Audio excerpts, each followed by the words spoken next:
네, 이어서 국민의힘 윤석열 후보의 검찰총장 시절 이 고발 사주 의혹과 관련한 소식입니다.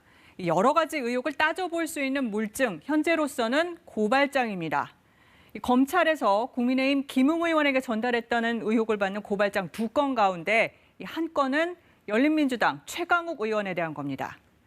지난해 8월 미래통합당이 실제로 최 의원을 고발했을 때의 고발장을 단독 입수해 확인해 봤더니 판박이라고 할 정도로 거의 똑같았습니다.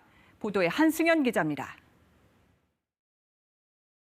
지난해 4월 8일 손준성 당시 대검수사정보정책관이 김웅 당시 미래통합당 국회의원 후보에게 전달했다는 의혹을 받는 고발장입니다.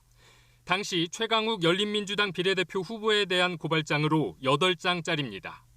허위사실 공표로 공직선거법을 위반했으니 처벌해달라는 취지입니다.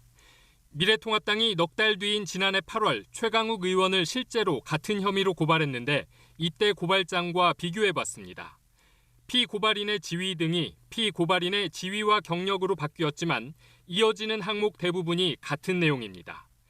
최 의원이 유튜브 방송에 출연해 사회자와 묻고 답했다는 내용, 허위사실 공표죄를 두고 특정해 인용한 2013년 판례, 그리고 고민정 의원을 거론한 점, 괄호 안에 넣은 일부 표현 등 모두 같습니다. 단어나 문구를 극히 일부 달리한 수준입니다. 두 고발장 모두 최 의원이 출연한 유튜브 방송을 57만 명이 시청했다고 했는데 실제 고발이 이루어진 시점에서의 조회수는 91만여 명으로 차이가 있었습니다. 고발장 결론 부분 역시 문구 하나만 빼면 나머지가 완전히 같습니다. 피고발인인 최 의원의 실제와 다른 주민등록번호 앞자리가 두 고발장에 똑같았던 데에 이어 고발장 내용도 판박이인 점이 확인된 겁니다.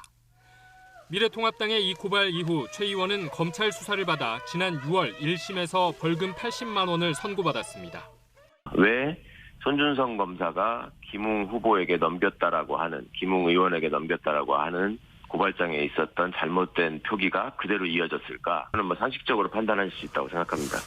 국민의힘 김웅 의원은 미래통합당 고발장에 대해 자신이 초안을 잡았다고 밝힌 바 있습니다. 이 두 고발장이 같다면 손 검사로부터 자료를 받아 당에서 그대로 고발을 진행했을 수 있는 것 아니냐는 의문에 김 의원은 자신이 고발에 관여하지 않아 모른다고 답했습니다. 국민의힘 윤석열 후보 측은 김웅 의원이 실체적 진실을 밝히라고 입장을 냈습니다. KBS 뉴스 한승현입니다.